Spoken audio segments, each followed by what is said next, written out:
یہ تکبر کی ابھی بات ہوئی نا، تو یہ کمنٹ بھیجا تکبر کرنے کا خوفناک انجام. لکھتے ہیں کہ یہ 1970 کی آخری دہائی کا آنکھوں دیکھا حال ہے. ان کے والد نے خود اپنی آنکھوں سے دیکھا. شہنشاہ ایران سے ہر کوئی واقف ہے. شاہ ایران رضا شاہ پہلوی تکبر کا ایک چلتا پھرتا نمونہ تھا. شاہ ایران کے محل میں زیادہ تر چیزیں گولڈ پلیٹڈ تھیں، سونے کے چمچ، کانٹے، چھری اور پلیٹوں میں کھاتا. اس کے باتھ روم کے کموڈ اور سنک بھی سونے کے تھے. وہ جس جہاز میں سفر کرتا اس جہاز کا باتھ روم بھی سارا سونے کا بنا ہوتا. اس کے علاوہ شراب پینا شاہ ایران کا معمول تھا. بے شمار عورتیں اس نے لونڈیوں کے طور پر رکھی ہوئی تھیں. جو نیا فیشن پیرس میں شروع ہوتا سب سے پہلے شاہ کے گھر والے اس کو اپناتے.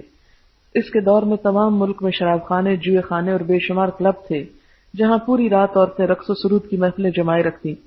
اسلام یا مسلمان ہونے کا کوئی تصور موجود نہ تھا سوائے عید کے، اور رمضان میں بھی یہ فحاشی کے اڈے شیطانوں کے لیے کھلے رہتے.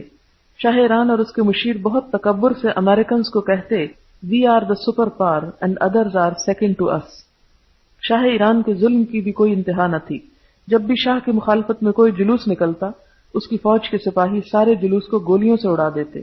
اس وجہ سے لاشوں کی بھرمار ہو جاتی اور پھر تمام لاشوں کو رکوں میں لاد کر سمندر میں پھینک دیا جاتا اور فائر بریگیڈ کے ذریعے ساری سڑکیں دھلوائی جاتی.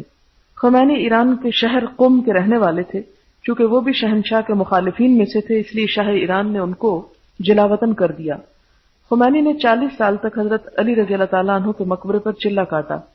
اس کے بعد دسمبر 1979 میں خمینی نے کامیاب انقلاب کے ذریعے ایران کی حکومت پر قبضہ کر لیا. شاہ ایران پوشیدہ اور خفیہ طریقے سے ایران سے بھاگ گیا.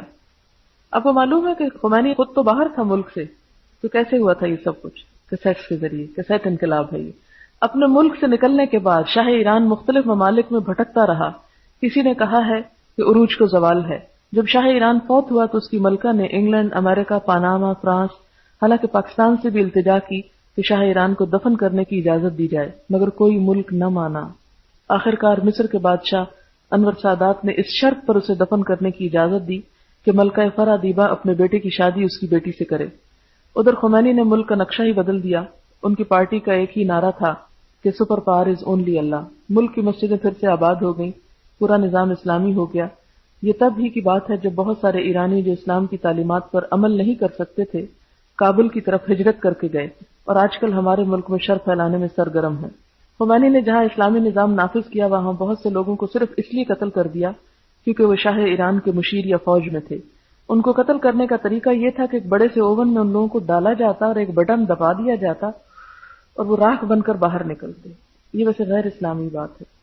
اس کے علاوہ بہت سارے نوجوانوں کی آنکھوں پر پٹی باندھ کر انہیں سٹین گن سے اڑا دیا جاتا. بہرحال شاہ ایران نے دنیا میں تکبر اور عیش و عشرت سے بھرپور زندگی گزاری مگر مرتے وقت اپنے ملک کی زمین تک نصیب نہ ہوئی اور فرعون کی طرح آج اس کا نام لینے والا کوئی نہیں. حضرت میاں محمد کہتے ہیں جو چڑھیا اس ڈھینا جو جمیا اس مرنا.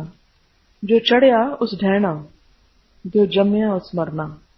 تو بہرحال ہمیں کسی کے بارے میں بھی کوئی ریمارکس پاس کرنے کے بجائے اپنا انجام سوچنا چاہیے اور اپنے بارے میں سوچنا چاہیے کہ کہیں ہم تو کسی غلطی کا شکار نہیں، کسی تکبر کا ہم کو شکار نہیں. کیونکہ تکبر صرف اللہ کی صفت ہے. المتکبر صرف اس کا نام ہے اور اسی کو زیبا. جو کوئی اور تکبر کرے تو اللہ تعالیٰ فرماتے کہ وہ میری چادر کھینچتا ہے، تو میں خود اس کو اعلان جنگ کرتا ہوں.